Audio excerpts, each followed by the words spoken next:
So this Bam Margera, I'm not done with Bam yet. Yeah. He's the 5150. Will solve everything. Hank says your plan is fine, except it will traumatize the hell out of the kid. I mean, yeah, I get it. You're using the kid as a pawn to some extent.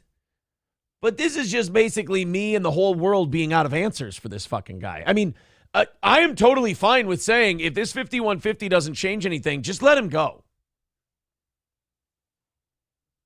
But how dangerous is he towards other people? So that's the one thing I worry about is what happens if when this thing finally goes to its explosive end, what's the collateral damage? That's my only concern. I don't think we can save Bam. I think we tried. You don't think he's savable? I think at this point, if he doesn't try to save himself, he's not going to be saved because everyone else has. And so it's at a certain point, he's determined to drown. What are you going to do? Go down with him?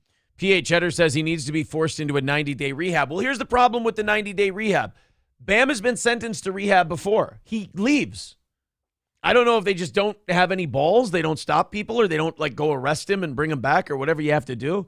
But they sentence him. He needs the fuck out. Yeah, he's gets sentenced to all these 90-day or 30-day rehabs, and he just walks out the front door and goes and gets loaded. So unless you're going to lock him in a 90-day rehab, and again, if you have to lock someone in a 90-day rehab, they're probably not going to get better because you're having to force them to do it. I mean, we've seen it so many other times. People saying like a junkie doesn't get better until he want to get better. And I don't think he wants to because he's still blaming his family for the fact that he hasn't seen his son. He doesn't blame himself for anything. And until he blames himself for some of this shit, it's never going to get worked out. He doesn't think he has a problem, so he can't blame himself for it. He doesn't have a problem. It's the rest of the world that's against him. Cocktiff says rehab is useless if you're not committed. Right. Dr. Till says, I say we let him as long as he brings enough crack for the kid, too. Show some fatherly care. Well, there is a sharing lesson in that. Make sure you bring enough for everyone. Yeah. I mean, look, I'm trying to not have this be the same Aaron Bam Margera rant on this clip that everyone, who likes Bam criticizes me for. Like, you just don't understand addiction and you this, that, and the other thing. I'll try to be somewhat caring. Do I think that there's a shot in hell that this guy turns it around? Not based on what I've seen. But all right, if you want me to play the game and like, oh, what are your ideas for Bam? Keep him in that psych ward until you absolutely have to, or they'll throw you in jail for, abducting him. Keep him in there as long as possible. Convince him while he's in there. Maybe let him see his kid once or twice. Convince him while he's in there that the only path to seeing your kid ever again is getting clean. Push all the chips to the middle of the table. Use everything you got. Get him to go to a facility. Get him to take it seriously. And if he does, he just upped his chances to 10% that I think he can make this work. If not, I say you let him go and you just hope. But at what point is trusting Bam to go to a rehab center and clean his life up? At what point is that just the definition of insanity? Well, you have to. We have tried that. Yeah, you're right. You're going to have to force him.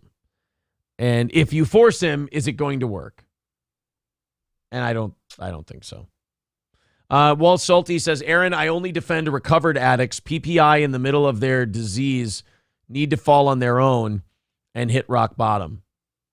Right. The only problem with Bam Margera is that his tolerance for rock bottom makes all the rest of us really uncomfortable. Like his rock bottom is so much further than ours would ever be that we're like, okay, now he's making me feel so weirded out that I don't know if I can actually watch to see when he hits rock bottom, because if this ain't it, I don't know what else could be rock bottom. He's so wealthy, he has a bottomless rock. There's just more to it. Anton Slavic says, I, for one, understand addiction, and I have zero fucking patience for it. It doesn't fucking get better. I agree with you. I understand as much of addiction as I think you need to. I think if you understand addiction too much, you start to get into, like, giving too much leeway and credence for the excuses. I think you need to have a little this is going to sound weird, but you need to have a little bit of ignorance towards addiction to really address it properly. Meaning, like, how many doctors have you seen? They understand addiction, but you'll also in the same breath see them give excuses to addicts as to why they can't be tougher on them. Well, I don't know, man. Don't knock it until you try it. I mean, I suppose. I've never been addicted either. Edwin Lundstrom. I'm not addicted at all. Edwin Lundstrom says, been in rehabs for booze a few times. I refuse to say I'm an alcoholic because I'm not.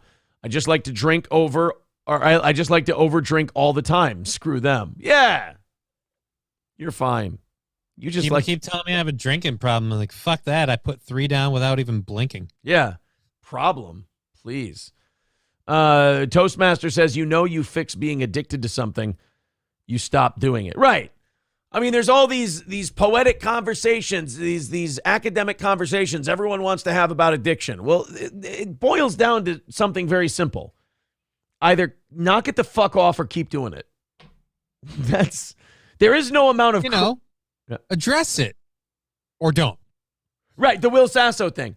I think that Bam should address his addiction and he should get himself clean. And he should, build his life in a more positive fashion, or don't. Or don't. I could play that fucking Sasso clip of him talking about D'Elia all day. That clip where he goes, where he tells, they are trying so hard, he and Theo Vaughn, to talk about Chris D'Elia's accusations, and Will so uncomfortable. Yeah, and Will Sasso is so uncomfortable because Will Sasso is beloved by pretty much everybody. Mm-hmm. And he doesn't want to stick his neck out there. Like, people who won't stick their neck out to comment on something bug the shit out of me unless they have a reason not to. And to me, Will Sasso is one of those guys who always has a reason not to talk about anything controversial because he's like, everybody loves me. I never take a side on anything. I don't take myself that seriously.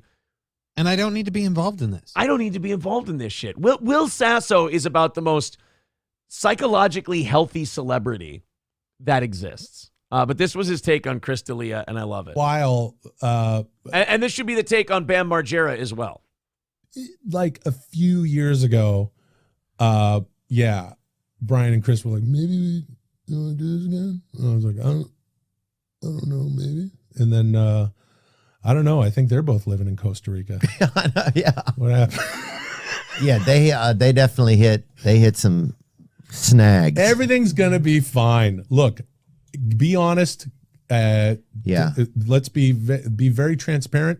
Get out ahead of any issues you may have had, or don't. Yeah. I don't know. I don't have the answers.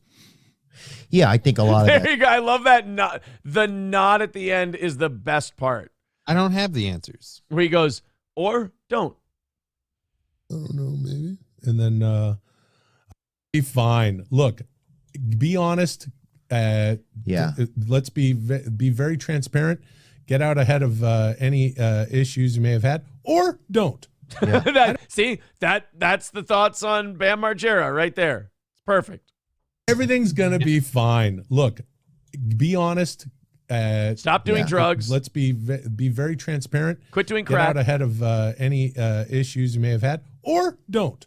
Yeah. I don't know. I don't have the answers. Yeah.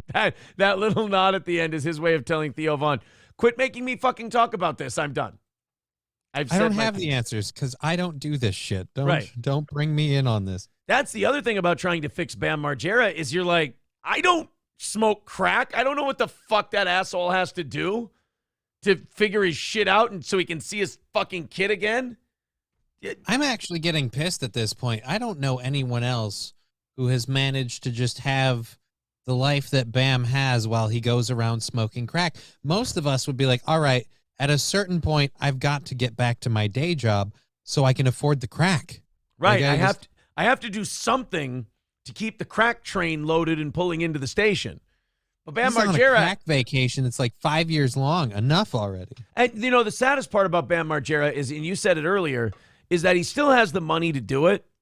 But there's going to come a day, and it's coming in the next 5 years or so, where he won't. He won't have the money to do it. But he won't live another 5 years. His money will outlive him. Yeah.